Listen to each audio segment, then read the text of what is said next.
Hello everyone, welcome to In 5 Minutes. In this video clip, we'll discuss one question on superposition theorem. In superposition theorem, whichever voltage or current that we are being asked to find, we first find its value considering only one source in the circuit and replacing the other sources.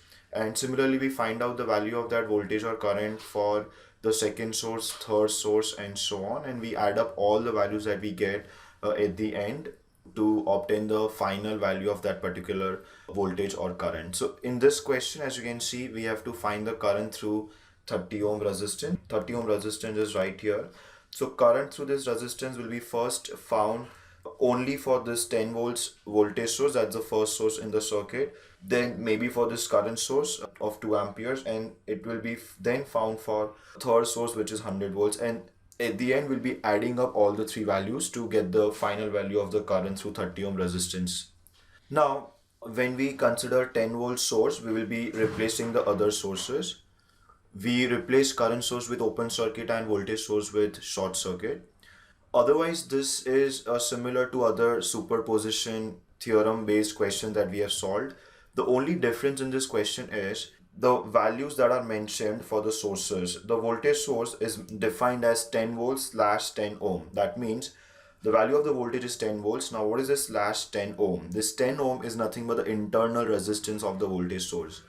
Similarly, if you look at the current source, its value is mentioned as 2 amperes slash 20 ohm. That means the value of the current is 2 ampere, but the internal resistance of the current source is 20 ohms.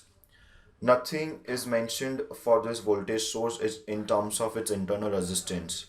Now, if you remember, in the very beginning, we had said that any ideal voltage source has zero internal resistance and any ideal current source has infinite internal resistance. So when nothing is mentioned, that is always a default assumption that internal resistance of a voltage source is zero and current source is infinite.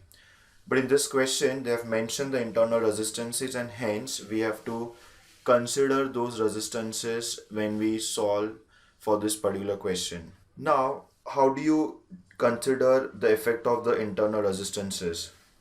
If you remember, representation of a practical source, a practical voltage source will have some voltage that is being offered, in this case 10 volts, and its internal resistance comes in series with that voltage source. So 10 ohm resistance which they have given is as good as resistance connected in series.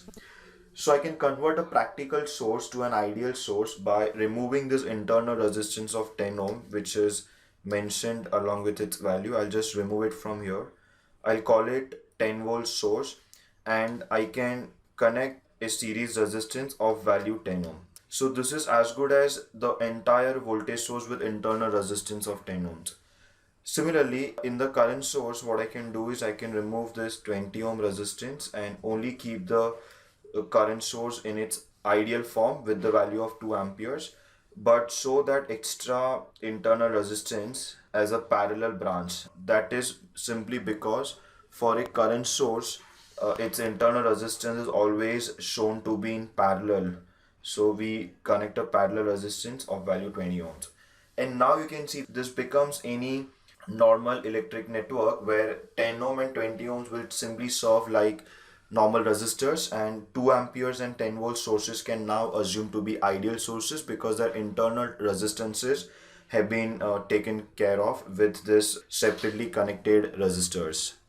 So now let us start with our question solution. Step number 1 will be for any one source out of 3. So let's start with 10 volts. So I'm saying 10 volts is active. If 10 volts is active, I will replace the other sources. How do we replace the current source? The current source will be open circuited, but please note that its internal resistance will remain because I'm just assuming the current value to become zero. So when I place the current source with open circuit, I can only do it with the ideal current source. So this current source had an internal resistance, only the current part of it can be removed. Its internal resistance will remain, and that will definitely affect the value of current through 30 ohm resistance due to 10 volts.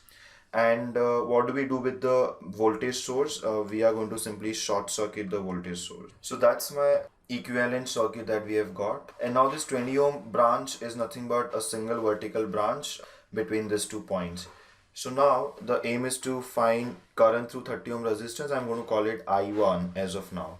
Now you can see that I can take this 2 ohm and 20 ohm resistors in parallel. I can combine them and replace them with single resistance, and that resistance further will come in series with the 30 ohm resistance. So let's do that simplification and see what do we get.